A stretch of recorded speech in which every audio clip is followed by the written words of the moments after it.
Abra su Biblia en aquel salmo, hermano, tan conocido que usted y yo conocemos, el Salmo 23. Abra su Biblia, hermanos, en el Salmo 23. Sabe que siempre debemos tener las Escrituras con nosotros. Dice la Biblia que si nosotros, que lámpara es a nuestros pies, y su palabra y lumbrera a nuestro camino. Hoy en día, hermanos, cuánto necesitamos la palabra de Dios. Amén.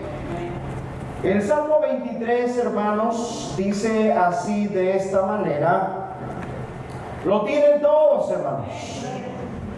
No más como 4, hermanos. Lo tienen todos. Qué bueno. Que todos los tengan. Amén. El Salmo 23, hermanos, dice así: Jehová es mi pastor, nada me faltará. En lugares de delicados pastos me hará descansar. Junto a aguas de reposo me pastoreará.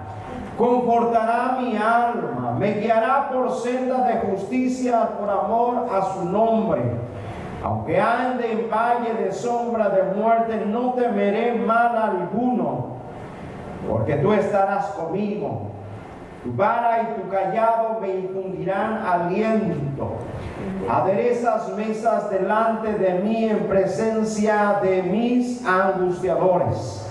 Unges mi cabeza con aceite, mi copa está rebosando. Ciertamente el bien y la misericordia me seguirán todos los días de mi vida, y en la casa de Jehová moraré por largos días. Vamos a orar. Padre Santo, en esta mañana te damos gracias por darnos la vida, Señor, por darnos la fuerza, por darnos la salud, por darnos, Señor, la oportunidad, Señor, de venir ante tu presencia con alabanza y con regocijo, Señor. Cuántas personas, Señor, hoy lloran. Cuántas personas, Señor, hoy no tienen regocijo, sino que sufren. Cuántas personas, Señor, hoy en día, Señor, se lamentan porque no tienen gozo ni regocijo. Pero hoy, Señor, hemos venido delante de ti, Señor, con alabanza, con regocijo, Señor, a tu casa. Dios, yo te pido, Señor, que bendigas desde el más grande, Señor, hasta el más pequeño, Señor, que bendigas las familias completas, que bendigas, Señor, los matrimonios, que bendiga, Señor, a toda tu iglesia como un pueblo, como un cuerpo, Señor. Que bendigas a cada uno de los que estamos aquí, Dios, en el nombre de Jesús. En esta hora, Señor, mira, Señor, te pido, Dios, que todo pensamiento negativo, Señor, Dios, sea neutralizado, sea, Señor, sometido.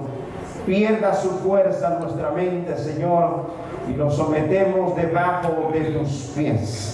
Declaramos este lugar santo, Señor, por el poder de tu palabra. Dios, en el nombre de Jesús. Amén y amén. Mire, ¿por qué no saluda a 2 o 3 hermanos que estén cerca de usted y dígales: Dios te bendiga? Y dígales también: yo te bendigo en el nombre de Jesús. Bendiga a la iglesia, hermanos. Bendiga a su hermano, bendiga a su hermana en este día. Bendiga, hermanos, a todos. Siempre tenga una bendición, hermanos, para todos. Hemos leído el Salmo 23. Pero mire cómo dice el Salmo 23. ¿Quién lo escribe? Lo escribe David. David escribió este gran salmo. Y déjeme decirle, hermano, en las muchas veces que yo he querido, hermano, ministrar a alguien, he leído el Salmo 23. Muchas veces que yo he querido que alguien sea ministrado con la palabra de Dios, he leído el Salmo 23.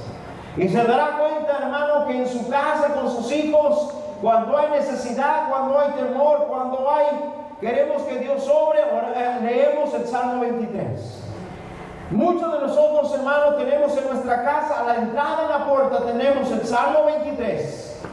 Y usted ha visitado casas, hogares donde usted encuentra allí en la pared o en un cuadro el Salmo 23. ¿Por qué? Porque el Salmo 23 es una porción de las Escrituras, hermanos, donde nos revela. Donde nos revela y donde revela el pastor con sus ovejas. O las ovejas con su pastor.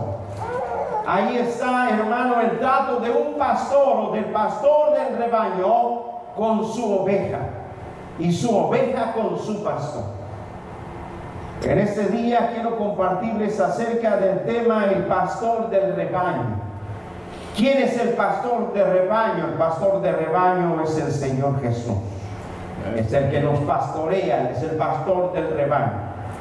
A veces nosotros esperamos en la gente, esperamos en el hombre, esperamos en la sociedad, esperamos en el hermano o en la iglesia, a veces esperamos en el pastor, en los líderes o los ministros.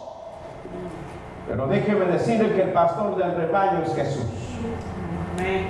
Alguien podrá orar por nosotros, pero quizás no va a cambiar mucho. Alguien podrá ministrarnos, pero quizás no podrá cambiar mucho. Porque son seres humanos de necesidad, igual que usted, igual que mí. Pero el pastor del rebaño, que es Jesús, y él sí lo puede hacer todo. El pastor del rebaño está ocupado en usted, está ocupado en mí, el pastor del rebaño, que es el Señor Jesús. Nosotros como ovejas de ese pastor, que siempre quiere guiarnos, que siempre quiere darnos dirección, que ha determinado tener cuidado de usted y ha determinado tener cuidado de mí. Él es mi pastor. Él es nuestro pastor. El título que le he puesto, Él tiene cuidado de ti. ¿Quién tiene cuidado de ti? Dios, el pastor del rebaño. ¿Quién es Jesús? Nunca se te olvide, iglesia, nunca se me olvide a mí que Él es el pastor del rebaño. Miren, en esta iglesia yo soy el pastor de la iglesia, pero el pastor del rebaño es nuestro Señor Jesús. Como ministro y como pastor podré hacer algo, pero no todo. Pero el pastor del rebaño, el Señor Jesús, Él sí lo puede hacer. Amén. Él sí lo puede hacer. El salmista David, hermano, como un pastor de un rebaño, usted conoce que David, hermano, pastoreaba ovejas, animalitos. Pastoreaba y las cuidaba y las guardaba. Y él sabía cuál era la vida del pastor y cuál era la vida de las ovejas. Él sabía la necesidad que las ovejas tenían de su pastor. Y él sabía la necesidad del pastor que tenía de cuidar las ovejas. En la conexión y la relación que había entre el pastor y las ovejas. Pero mire cómo empieza diciendo el salmista David en el primer verso. Y en el primer verso del Salmo 23 está la clave para usted y para mí. Estaba la clave de David también. En el primer verso del Salmo 23 está la clave de la oveja, de mí y de usted, y de David también está.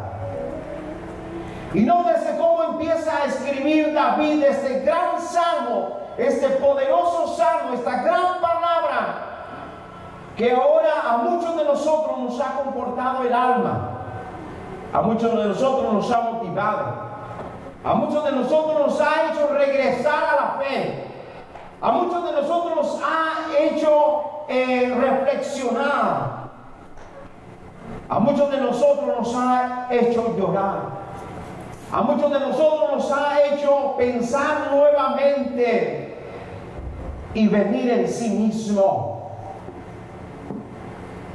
Y el salmista David empieza diciendo en el Salmo 1: Jehová es mi pastor y nada me faltará. Mire que esa palabra, hermano, nada me faltará, es tan grande y tan profunda, que a veces usted y yo, hermano, no la alcanzamos a comprender. Leemos el primer verso y decimos: Jehová es mi pastor y nada me faltará. Pero cuando usted ve alrededor, todo le falta. ¿Está conmigo? Pero cuando ve a su alrededor y está allí algo que le falta y no lo tiene, y no solamente que nada me faltará, a veces nos falta todo. ¿Cierto o no? A veces vemos nuestra vida en sí mismo y nos falta el gozo. Nos falta la fortaleza. Nos falta la motivación. Nos falta el dinero. ¿Por qué no decir? Nos falta el consuelo. Nos falta el amor. Nos faltan muchas cosas y nosotros venimos a la palabra de Dios y una vez leemos: Jehová es mi pastor y nada me faltará. Y a veces nosotros pensamos y leemos y tratamos de comprender: ¿y cómo voy a hacer para que nada me falte? La Biblia dice que nada me faltará. ¿Dónde está el secreto de que nada me faltará? Porque a veces usted y yo nos sentimos tan vacíos, tan vacíos. Y a veces usted y yo nos sentimos tan abandonados, tan abandonados. A veces usted y yo nos sentimos tan no tomados en cuenta por la sociedad. Y usted se ve en sí mismo y nos vemos en sí mismo, pero si me falta todo, y la Biblia dice que nada me faltará. Me está faltando todo. ¿Dónde está el secreto? El secreto de David era cuando Jehová era su pastor. El secreto es cuando David dice: Jehová es mi pastor y nada me faltará. Ese es el secreto. Cuando Jehová es tu pastor, nada te va a faltar. Cuando nosotros concebimos y entendemos por cómo David lo concebía, porque David había depositado toda su confianza en el Señor. David había depositado toda su vida en el Señor. David había depositado todo lo que necesitaba en ese momento en las manos del Señor.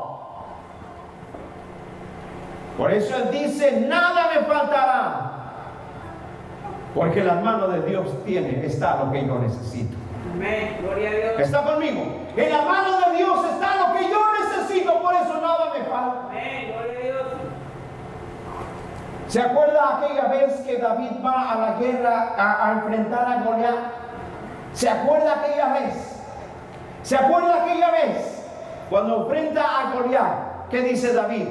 No es con espada, no me falta una espada. No es con ejército, no necesito un ejército, no me falta un ejército. ¿Está conmigo? Amén.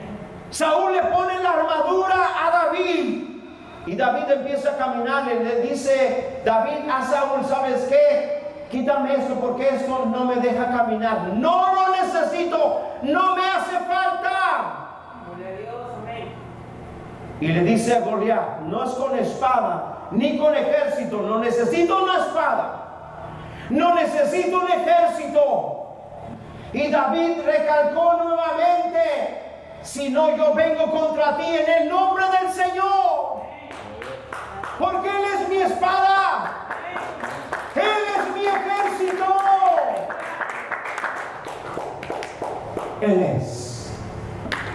Ahora ya entendió, ya entendimos, iglesia, por qué David decía: nada me faltará, porque cuando el día que me falte algo, yo se lo pido al Señor y Él me lo va a dar. Amén, gloria a Dios. El día que yo necesite algo, solamente tengo que hablar con el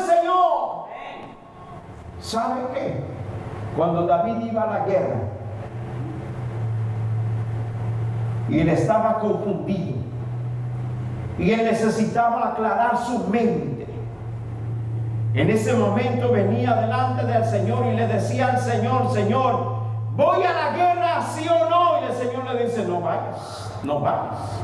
¿Y sabe qué? Se quedaba en paz, se quedaba tranquilo, su mente, sus pensamientos quedaban claros, y él no iba a la guerra.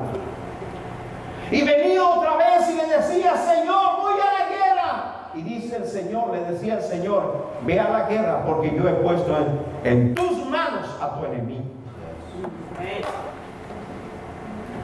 ¿Está conmigo? Por eso David decía: nada me faltará, porque cuando me falte algo, yo sé que está en las manos de Dios. Yo sé que está en el Señor, en mi pastor. Yo sé que está en el Señor y Él me lo va a dar, por eso nada me falta. Amén, gloria a Dios. David entendía que el Señor era el dueño de todas las cosas. David sabía que el Señor era, hermano, en sus manos estaba todo lo que él necesitaba en ese momento. Ahora usted y yo ya entendimos por qué, hermano, David decía: nada me falta.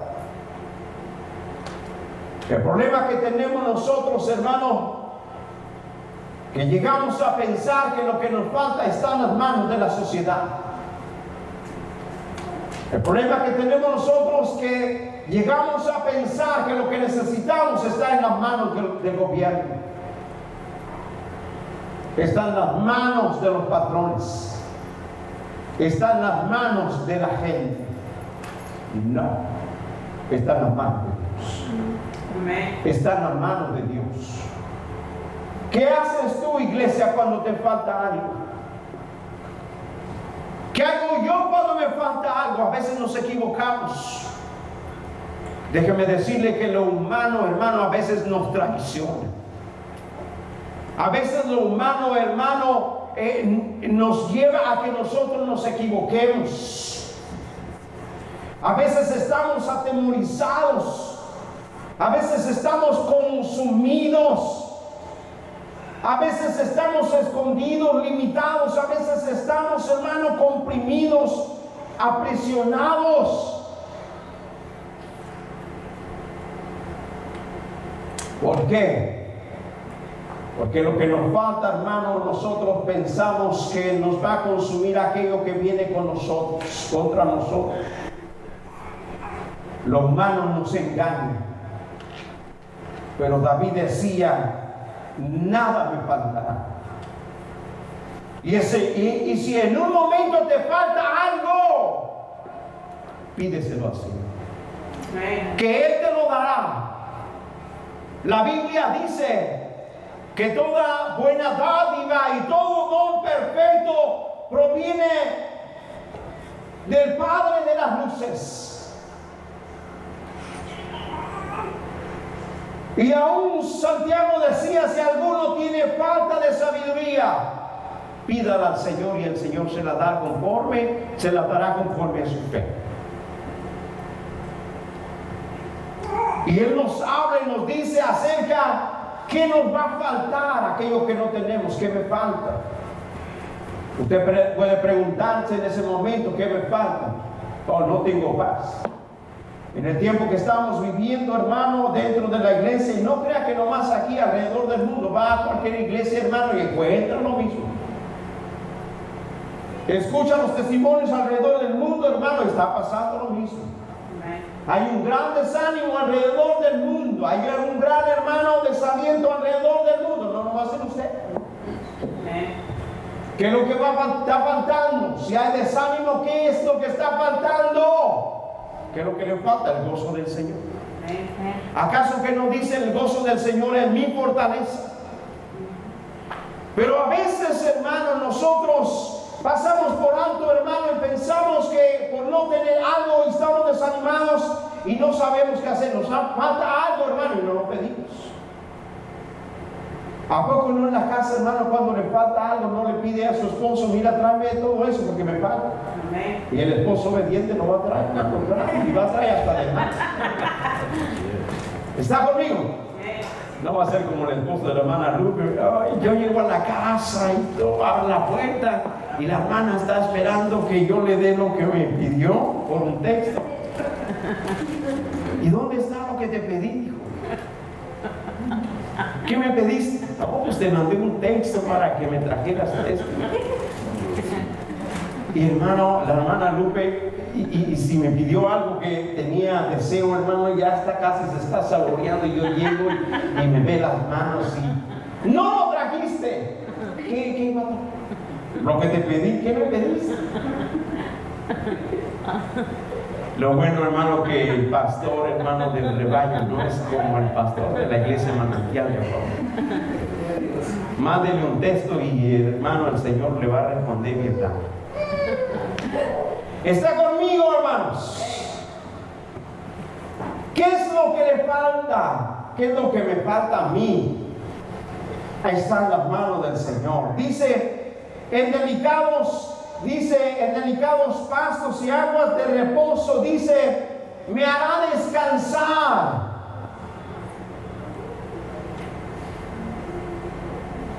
¿Qué es el reposo?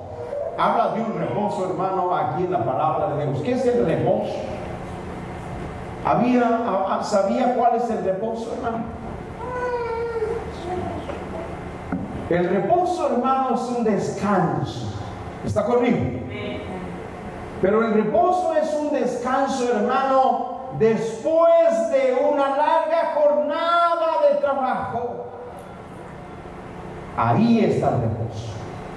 ¿Acaso no la Biblia dice que Dios hizo todo lo que hizo en la tierra, los animales, el mundo, en 6 días? Y el séptimo, ¿qué hizo? Reposó. Descanso, el reposo es el descanso de una larga jornada. Mire qué rico se siente, hermano, después de trabajar, hermano, 8 horas o 10 horas, si se le extendió más. Y hermano, llegar a la casa y acostarse en el sofá, hermano, es lo más rico que puede haber en todo el mundo. Es el descanso más sabroso. Porque normalmente, hermano, las fuerzas se acabaron, el sueño viene, hermano, el sobrecansancio viene. Quiere decir que el reposo, hermano, que Dios está ofreciendo y el que David conocía era el reposo después de una larga jornada, ¿cierto o no? Y no solamente de una larga jornada de trabajo, sino también una larga jornada de muchos problemas. A veces queremos descanso, ¿cierto? No queremos reposo. A veces algún problema se prolongó y usted dice, ya no aguanto, estoy desesperado. Estoy desesperado. Pero déjeme decirle que el Salmo 23, el Señor, hermano, en su palabra te promete y me promete a mí ese reposo. Después de una larga jornada, después de que están pasando muchas cosas, usted puede pedirle al Señor, Señor, yo quiero reposo, yo quiero descanso. A veces no aguantamos, hermano, las dificultades, los problemas. Pedimos al Señor, Señor, dale reposo, dale descanso. Que pueda terminar esta larga jornada y yo pueda descansar, yo pueda reposar. Qué rico se siente, hermano, cuando después de muchas cosas que han pasado y usted tiene un momento de quietud, tiene un momento de reposo, tiene un momento, hermano, de descanso espiritual, de descanso en su mente, descanso en su corazón. Y usted puede decir, gracias, Señor, hasta que por fin puedo descansar de todo esto que ha pasado en mi vida. Gracias por este descanso que tú me estás dando. Oh, qué rico se siente, qué sabroso se siente.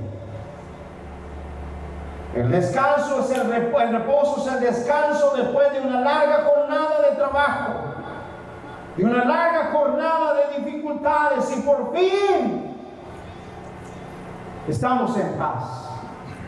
A veces usted y yo hemos pronunciado esta palabra, ¿cierto o no? Después que ha pasado muchas cosas, después que ha pasado mucho, usted dice, oh, por fin tenemos paz, ¿cierto o no? Por fin tenemos reposo. Usted y yo debemos buscar el reposo en el Señor. Señor, quiero descanso en mi alma, quiero descanso en mi mente. Sabe, hermano, que la sobrepreocupación es lo que ustedes y yo llamamos en este mundo, hermano, la palabra se llama estrés. La sobrepreocupación, hermanos, es el estrés. Y sabe que el sobrecansancio mental, el estrés hermano, en mucho tiempo hace que las personas, hermanos, lleguen a parálisis mentales, porque la mente o el cerebro, hermano, está trabajando. Haga de cuenta, hermano, que el cerebro, cuando usted está estresado, el cerebro está trabajando como cuando usted se sube al carro y le está acelerando y está acelerando a todo lo que da. No, va a aguantar, pero no mucho tiempo. Va a aguantar. Y sabe que usted ve personas, hermano, que se les paraliza la mitad del cuerpo. Se les paraliza, hermano, a veces todo el cuerpo. ¿Y qué le pasó? Era un estrés extremo. ¿Y qué es un estrés extremo? Es, hermano, el ser humano pensando algo negativo, un pensamiento negativo en la mente, que solamente le estamos dando de vueltas, de vueltas, de vueltas, de vueltas. ¿Cuántos han conocido, hermano, ese ratoncito que lo ponen en un círculo y está dando de vueltas? Y usted lo mira y está dando de vueltas todo el tiempo y sin llegar a ningún lugar y solamente dando de vueltas en el mismo lugar. Y usted dice, no se cansará, no, pero él piensa que va a un lugar, pero no, está en el mismo lugar. No avanza. Y cuando estamos sobreestresados, hermanos, sobrepreocupados, es porque un pensamiento negativo nos está consumiendo. ¿Y a cuántos de nosotros, hermanos, los pensamientos negativos nos han consumido? Quizás este mes que pasó, quizás esta semana. Y ahí está ese pensamiento negativo. Y usted dice, ¿lo soluciona? ¿Soluciona las cosas? No las soluciona. No las solucionamos. Ahí es cuando usted y yo necesitamos el reposo de Dios. Descansar. La Biblia dice, hermano, envió su palabra y fueron sanados. ¿Qué es lo que necesitamos? Es la palabra de Dios en nuestra mente, no un pensamiento negativo. El pensamiento negativo dice, vas a morir. La palabra de Dios dice, Dios te da vida y te da vida eterna. ¿Está conmigo? Las palabras negativas dicen, o estás consumido, estás perdido. La palabra de Dios en nuestra mente dice, no. La bendición y las promesas de Dios están sobre ti. ¿Está conmigo? Por eso la palabra de Dios, hermano, en nuestra mente, por eso es bien importante que usted tenga una palabra, hermano, grábese una palabra en su mente y esté pensándola. ¿Y sabe qué? Va a ser ese ratoncito, hermano, en su mente, esa palabra. Y esa palabra, en vez de generar depresión, tristeza, hermano, va a generar gozo y alegría. Amén. Usted puede estar repitiendo todo el tiempo, Jehová es mi pastor, nada me faltará. Y cuando me falte algo, yo se lo pido al Señor. ¿Está conmigo? Nada me faltará. También el salmista David decía que el Señor dice que con su vara, dice, y su callado, dice, le infundirán alientos. La vara y el callado. La vara y el callado era parte del pastor. Y la vara y el callado, hermanos, es parte del pastor del rebaño del Señor Jesús. ¿Y qué es la vara? La vara es símbolo de autoridad y dominio. Usted se da cuenta y encuentra en la Biblia que a la gente la castigaban a varazos, 40 azotes. Y 40 azotes no era para matar, era para castigar, ya casi a muerte, pero no se moría la persona. Por eso la vara es símbolo de autoridad. Otra porción de la escritura que vemos la vara como autoridad es la vara de Aarón, que dice que retoñó y dio almendros. Porque en un momento en el pueblo de Israel habían llegado y no sabían quién era el sacerdote que Dios había elegido. O dijo Moisés, pongan cada uno una vara de los hijos de Israel, dice, y aquella que retoñe, que reverdece, él es el que tiene la autoridad. Y la Biblia dice que todos pusieron una vara de almendro, y la única vara que reverdeció y dio almendros sin estar plantada fue la vara de Aarón, que era la vara de autoridad. Tu vara me infunde aliento. Tú tienes toda autoridad. Tú gobiernas, Señor. Por eso cuando enfrentó a Goliat, David, él estaba confiando que su vara le infundirá aliento. Él es el que gobierna, es el que tiene toda autoridad. Y el cayado era el bastón del pastor. La vara era, hermanos, para corregir a las ovejas. Cuando las ovejas iban a los precipicios, a los hoyos, para que el pastor las educara y las ovejas supieran que ya no debían de ir ahí, usaba la vara el pastor. La vara de autoridad.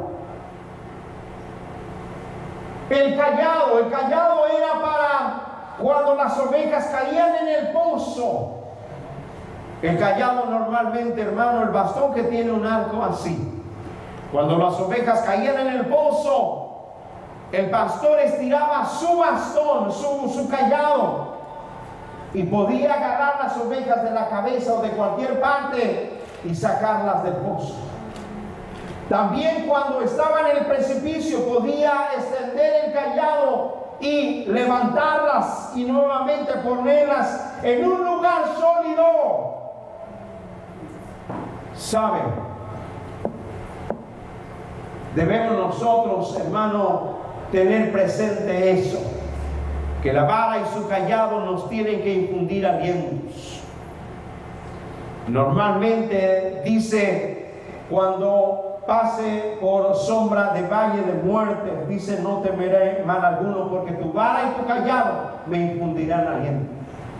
Usted sabe que mientras vivimos en esta tierra, en este mundo, usted anda muchas veces en sombra de muertes. Usted sabe, hermano, que la Biblia ilustra que el mundo vive en tinieblas. ¿No sabe eso? Pero la Biblia, a David sabía que cuando pasara por esos lugares, su vara y su cayado le infundirán aliento. El cayado servía para levantar aquella oveja que había caído en el pozo. ¿Cuántos de nosotros, hermanos, no hemos resbalado, no nos hemos tropezado y no hemos caído?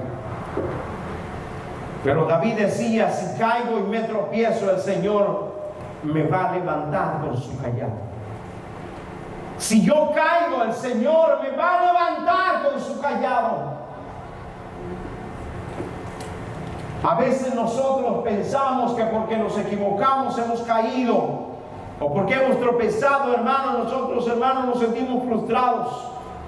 Nos sentimos, hermanos, ya excluidos. Nos sentimos, hermanos, que no hay nada más para nosotros allá adelante. Pero David decía, si yo caigo, Señor, yo sé que tú me vas a levantar. Si yo resbalo y yo tropiezo, Señor, yo sé que tú me vas a levantar nuevamente y me vas a poner en una tierra firme nuevamente. Necesitamos de entender la vara y el cayado, el gobierno de Dios, y saber, hermano, que Él es el que nos levanta. Hay muchos pozos, hermanos, que usted y yo podemos caer. El pozo de la depresión, el pozo de la confusión, en el pozo, hermano, de la tristeza o de la enfermedad, de cualquier cosa, donde usted pueda decir o pronunciar, no sé cómo voy a salir ahora. Donde usted y yo pronunciamos, no sé, ya caí aquí, no sé cómo voy a salir. No se me olvide que David decía: tu callado me va a infundir aliento, porque yo sé que donde quiera que yo caiga, tú me vas a levantar, tú me vas a fortalecer, tú me vas nuevamente a sacar del pozo. David decía: me ha sacado del pozo de la desesperación. ¿Cuánto es necesario que usted y yo entendamos que Él es el que nos levanta? No hay condición en la que usted y yo podamos caer que Él no nos levante. No hay gobierno, hermano, que esté sobre nosotros. El que gobierna es Dios. Nos atemorizamos por la ley del gobierno de este país. Nos atemorizamos por lo que diga un hombre. Pero el que gobierna es Dios. Sabe que cuando Dios llevó al exilio, hermano, al pueblo de Israel, entre todo el pueblo, hermano, de esclavos, usted sabe la historia, que al rey le sacaron los ojos, al pueblo de Israel los llevaron cautivos, los llevaban amarrados, los llevaban atados y los llevaron hasta Babilonia. Dice que ya en Babilonia escogieron jóvenes de los más sabios, y entre esos hermanos venía Daniel. Daniel pudiera decir en ese momento: mi vida está perdida, yo estoy confundido, este gobierno va a hacer todo lo que quiera hacer con nosotros, nos va a destruir. Pero Daniel era un hombre que conocía los planes y la voluntad y sabía quién gobernaba. Pasa el tiempo, hermano, Daniel llega a estar en el palacio del rey. Y en una noche el rey de Babilonia, hermano, tiene un sueño. Y en ese sueño ve una estatua. Y que esa estatua lo confundió a él, perturbó su espíritu, perturbó sus pensamientos. Y mandó traer a todos los sabios de Babilonia. Y trajo los sabios adivinos, y el rey dijo: quiero que me digan este sueño que yo he tenido. Y aquellos sabios y adivinos y brujos te decían: mira, revélanos el sueño que has tenido y nosotros te daremos la interpretación. Y el rey dice: no, yo no les voy a revelar mi sueño. Yo quiero que ustedes me digan qué yo soñé y que ustedes me digan la interpretación. Porque si yo les digo qué soñé, ustedes me van a decir cualquier cuento. Y nadie le pudo responder al rey, y el rey mandó matar a todos los sabios, brujos y adivinos. Y entre esos estaban sabios, estaba Daniel y sus dos compañeros, sus otros tres compañeros. Vienen y le avisan a Daniel: Daniel, ¿sabes qué? El rey va a matar a todos los sabios, todos los adivinos que están en todo ese reino, incluido estás tú y estamos nosotros. Daniel le dice a ellos: háblenle al rey que me dé una oportunidad de presentarme delante de él. Y antes de ejecutar la orden, Daniel pudo llegar a la presencia del rey. Y cuando Daniel entra a la presencia del rey, el rey le saluda y le dice: dime el sueño, dime lo que yo he soñado. Y le dice Daniel: oh gran rey, aquel que revela todas las cosas me ha revelado lo que tú soñaste, oh gran rey. Y tú soñaste, oh gran rey, una estatua grande, enorme, con cabeza de oro, hombros de plata, vientre de bronce, pies de hierro y de barro cocido, dice Daniel. Y aquel rey se sorprendió. Estaba sorprendido por lo que le había declarado Daniel. Pero ahí no terminó todo. Le dice Daniel, oh gran rey, y esto es lo que significa la estatua. Tú estás pensando que tú gobiernas, que tú tienes autoridad. No, el que gobierna todas las cosas me ha revelado esto. La gran cabeza de oro dice, oh eres tú, gran rey. Porque Dios te ha dado dominio y autoridad. Si usted, hermano, hoy está pensando que un hombre que gobierna en el mundo tiene dominio y autoridad, es porque Dios se la ha dado. Nadie más. Y Daniel le dice, para eso Dios lo llevó ahí, en el plan y propósito de Dios, porque Daniel entendía quién era el que gobernaba. Tú eres la gran cabeza de oro, oh gran rey. Dios te ha dado dominio y autoridad en los cielos y en la tierra, y todos los gobiernos de la tierra los ha puesto en tus manos, oh gran rey. Y luego Daniel le dice, oh, pero después dice, y los hombros de bronce, dice Daniel, es otro reino que te sucederá a ti, dice. Y después dice, los muslos de bronce, dice, es otro reino que vendrá atrás de ti, que también Dios le dará autoridad. Y después dice, vendrá otro reino después de ese reino. ¿Sabe qué le estaba diciendo Daniel? Tú piensas, rey, que tú tienes poder, autoridad. No, la poder, autoridad que tú tienes, Dios te la ha dado. ¿Y sabe qué le dice? Bien importante, mire, cuando nombren, o hermano, nombren al nuevo presidente. Yo sé que después de lo que le diga, usted lo va a presenciar.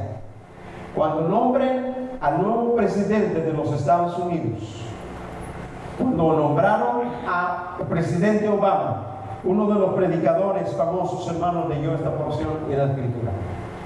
Porque esa porción de la Escritura dice, porque Dios es el que pone reyes y quita reyes. Y Dios le ha placido que tú seas rey en este momento. ¿Y sabe qué hacen la pronunciación los predicadores? Le dicen al presidente, porque Dios es el que pone reyes y quita reyes. Y en ese día Dios le ha placido que tú reines en este tiempo. ¿Está conmigo? ¿Quién es el que gobierna? El que gobierna es Dios. Tu vara me infundirán aliento, la vara, autoridad, poder, dominio, reinado. Acuérdese de eso. También otra de las cosas, la unción, habla de David, la unción, dice, unges mi cabeza con aceite, dice, mi copa está rebosando. La unción de Dios. Sabe que a todos los reyes, profetas y sacerdotes, nadie ejecutaba un servicio para Dios si no ser antes ungido con aceite de la unción santa.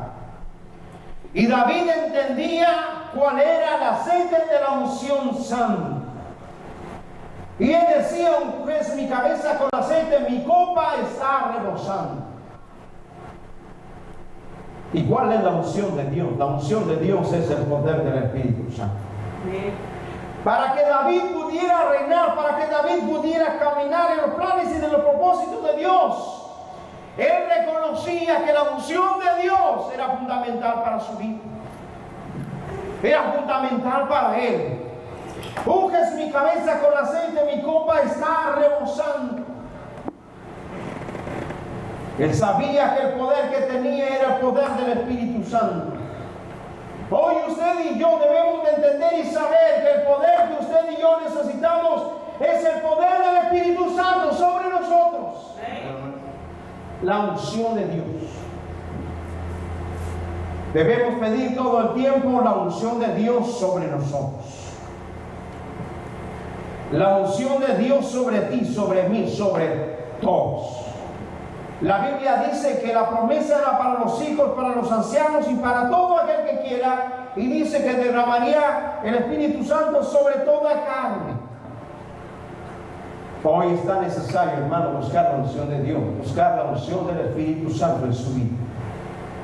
Amén. ¿Sabía usted y yo, hermano, se cree alrededor del mundo, y los teólogos escudriñan esta parte, los teólogos y los estudiadores de la Biblia, los maestros, la mayoría, hermano, concuerdan que un creyente cristiano lleno del Espíritu Santo, hermano, va a ser vencedor en todo momento?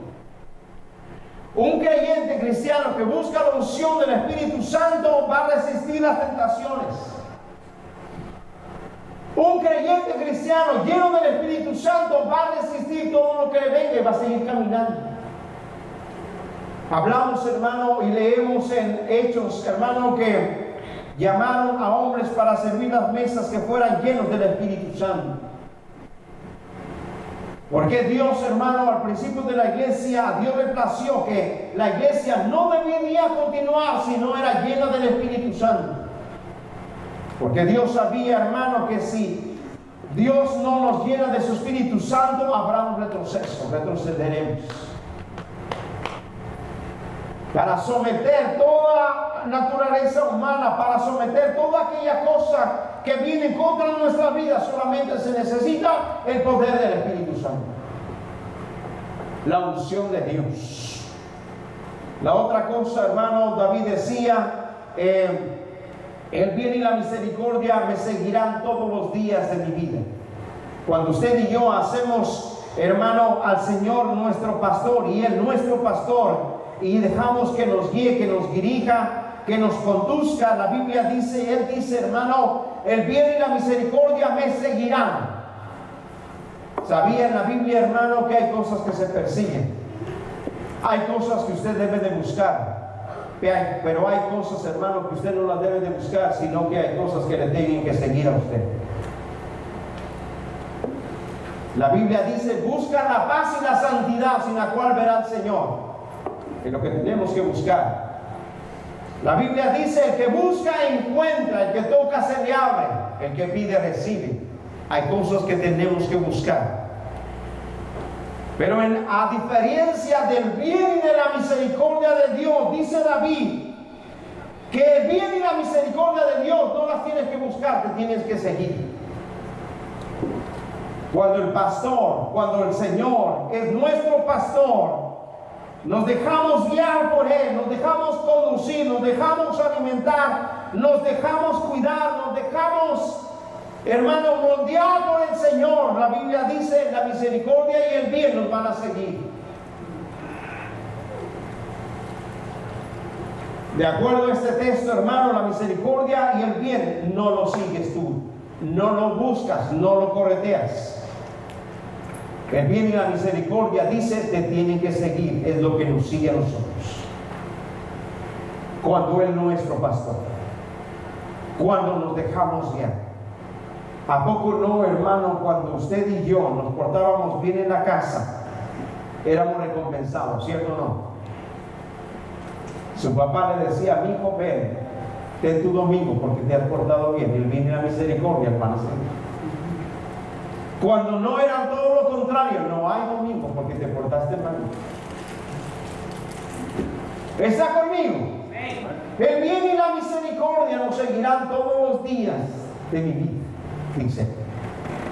Póngase de pie.